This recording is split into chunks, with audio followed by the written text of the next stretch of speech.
નમસ્કાર વિદ્યાર્થી મિત્રો, ફરી એકવાર નવોદય બાલાચડી એટલે કે જીનિયસ એકેડમી જેની અંદર આપ સૌનું હાર્દિક સ્વાગત છે। આગળનો દાખલો આપણે મહાવરો 11 ચોથો દાખલો દાખલાની અંદર છે સમપ્રમાણ। સમપ્રમાણ છે અને પહેલાને આપણે ત્રણ દાખલા ગણ્યા હતા।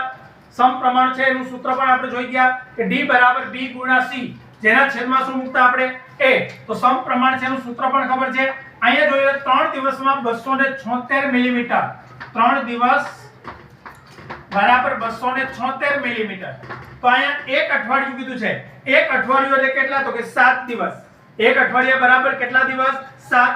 તો 7 દિવસ બરાબર કેટલા? તો કે 7 દિવસ બરાબર કેટલા મિલીમીટર વરસાદ પડે? સૌથી પહેલું a બરાબર તો કે 3, b બરાબર તો કે 276, c બરાબર તો કે 7 અને d બરાબર આપણે શોધવાના હતા। સમપ્રમાણ છે। સમપ્રમાણનું સૂત્ર શું હતું? તો કે d બરાબર b * c છેદમાં a। સૂત્ર મૂકી દીધો।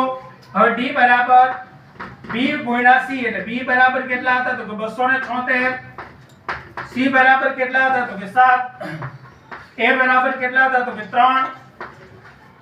ચાલો d બરાબર 276 છે તો આપણે 3 ની ચાવી છેદમાં 3 હતા એટલે 3 ની ચાવી સીધી યાદ જ હોય। આ બધાનો સરવાળો કરો 7 ને 6 13, 13 ને 2 15, 15 છે તો 3 ના ઘડિયામાં 15 આવે એટલે આપણને ખબર પડી જાય કે 3 વડે છે એનો ભાગાકાર થશે। તો 276 ભાગ્યા 3 કરો એટલે 3 છે એને ઘડિયામાં તો 27, તો કે 3 નવા 27, 3 દુ 6 એટલે 92 એને ગુણ્યા 7, d બરાબર 7 દુ 14 વધાવી 1, 7 દુ 14 ને વધાવી 1, 963 ને 64 તો કે 644 મિલીમીટર।